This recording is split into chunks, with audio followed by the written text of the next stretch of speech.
大家好，今日逆走東梅古道。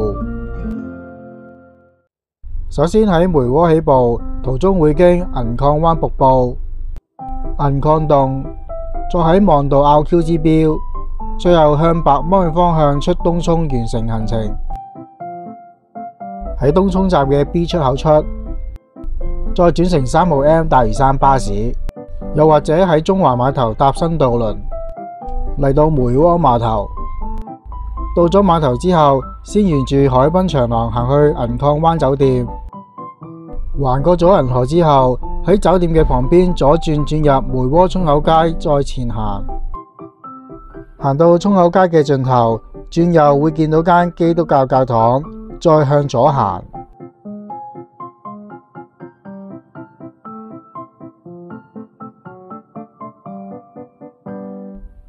行到分岔路，跟住指示牌嘅方向向右邊條小路行，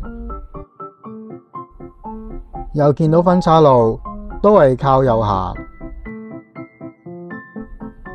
經過咗白銀鄉之後，好快就會見到間建於明朝萬曆年間嘅文武廟，即係大概1573年至1620年，係供奉文帝、文昌帝同武帝、關聖帝君。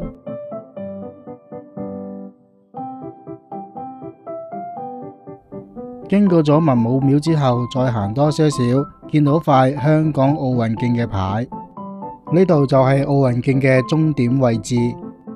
因為我而家逆走緊啦，所以我而家先係正式踏入奧運徑嘅開始。沿住綠色欄杆行，馬上見到地面上有個單車嘅圖案。行到嚟呢一個位置，右邊係去銀礦灣瀑布。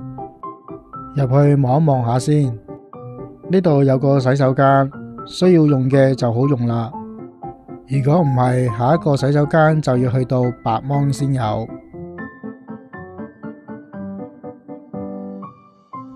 近排冇落過雨啊，所以條瀑布一啲澎湃感都冇啊。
行返出奧運徑，再往上行，即係瀑布嘅上游位置，就係其中一個銀礦洞嘅入口啦。銀礦洞喺19世紀後期，大概1886年，曾經係出產白銀之地。後期呢度啲礦石含銀量過低，只係營運咗10年，喺1896年停止生產。為免礦洞入邊有危險，所以個礦洞已經封閉，而家只係可以參觀洞口附近嘅範圍。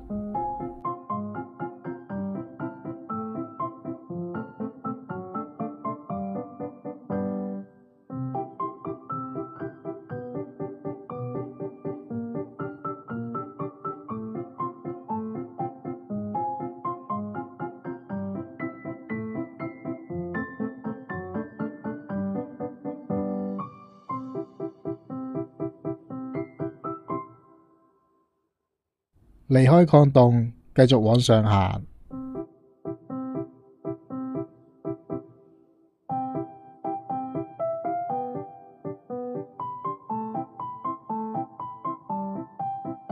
分岔路行橋嘅方向，原本想行去左邊座小山澆支標，不過呢度有好多村狗，雖然喺公家地方佢哋只係得把聲喺度吠，但佢哋跟住你邊行邊吠，而且我一個人行都係跟返主路行算啦。過晒啲屋村之後，就不斷上梯級路，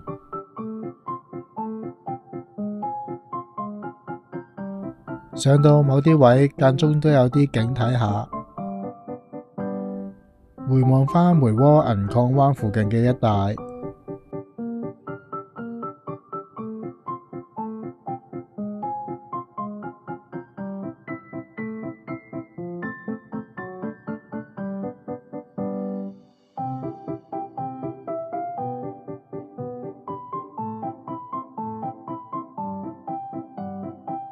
上到嚟見到個避雨亭，呢度已經係今日行程最高嘅位置。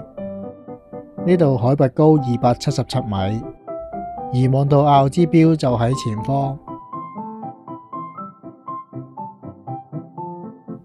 望道坳呢支標基本上冇景可以睇，只不過經過純粹打張卡。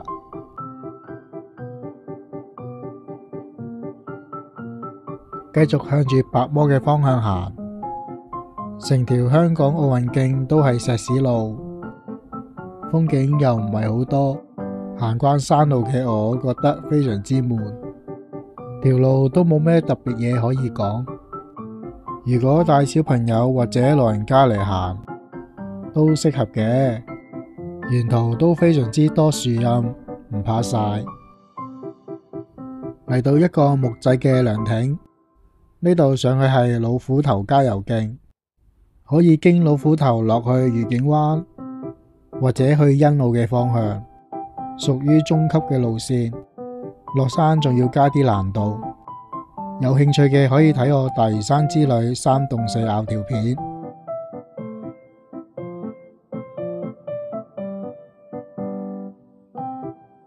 行到三項鐵人呢個圖案附近，有座小山有支標，未上過想上去，應該由主徑行入方徑幾十米就應該上到，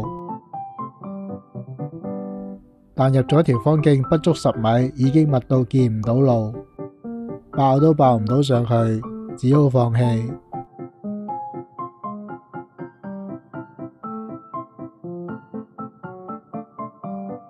走返出嚟奧運徑，再行前些少，喺個北大嶼山郊野公園個牌嘅對面，有個觀景台，見幾步路就到，就上埋去睇下。上到嚟個觀景台，唔算得上觀景十分開揚，望出去係港珠澳大橋私家車檢查站嗰個人工島。遠望係龍鼓灘嘅方向，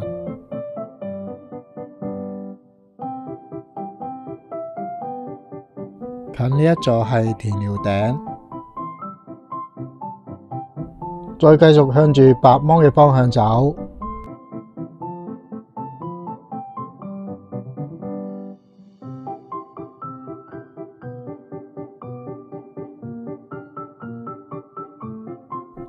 行到大蠔村呢個閘口，就開始進入牛姑塱村，跟住好快就會到白芒。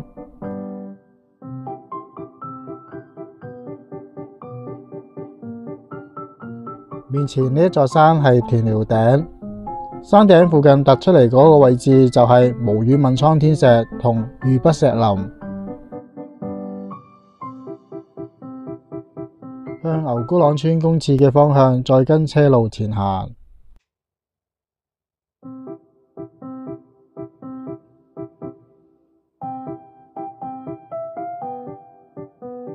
行到白芒村公廁，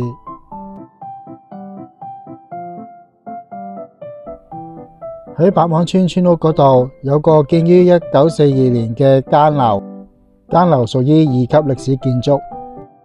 當年用作防禦海盜同日軍之用途，間樓嗰度有閘口攔住，我估係唔想俾外來人入嚟，咁我就唔入去啦。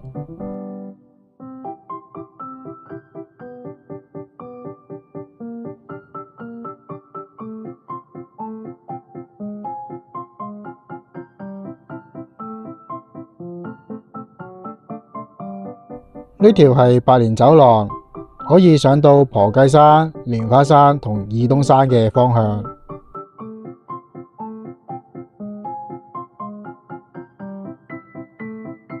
行到嚟呢度，香港奧運徑已經行完啦。如果想行出東涌，就上埋呢條東梅古道繼續行。而家我先去前面望下個景先。大家可以沿住呢條車路出返大馬路，搭36號大嶼山巴士出東涌。呢個景又真係幾靚喎。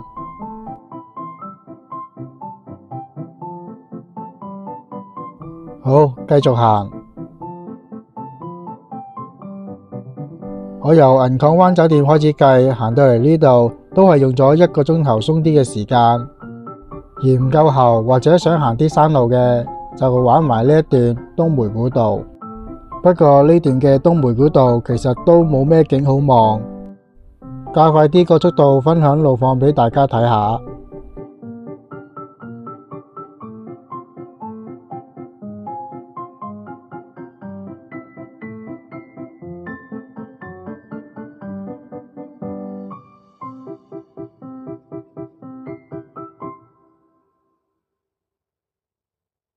面前呢個位置就係將來嘅東涌東站。東涌東站開通咗之後，如果去白芒應該都係行10零分鐘就到。到時呢一段嘅東梅古道就可能更加少人行啦，因為今日已經係假日。由白芒暫時行到呢一度都仲未見到有人經過。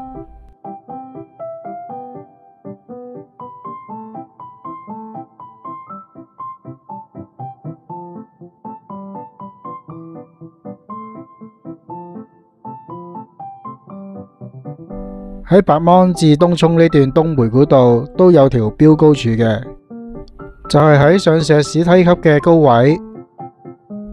呢支標幾年前我都去過，其實離主徑唔係好入，而家可以有一入去睇下。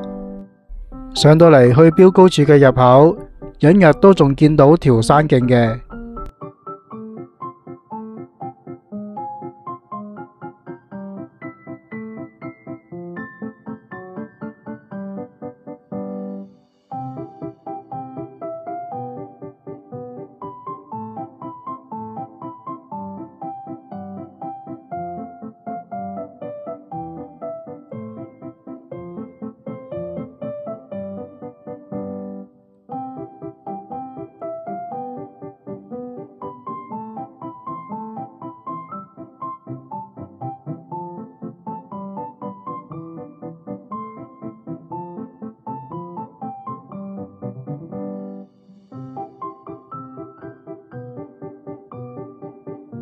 行到入嚟呢度，見唔到有路，以為俾啲雜草封密咗條路，諗住返轉頭噶啦。原來支標高柱就喺我隔籬。幾年前呢度啲草都冇咁密嘅，好明顯而家冇乜人玩 Q 標，甚至 Q 完都唔會再嚟 Q 過。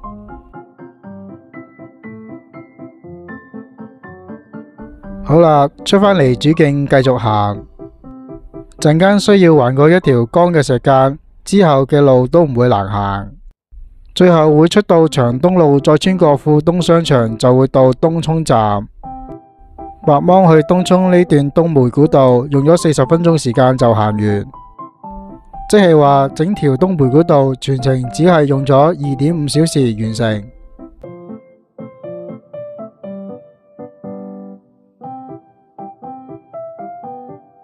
今日嘅大嶼山之旅就分享到呢一度，下次見。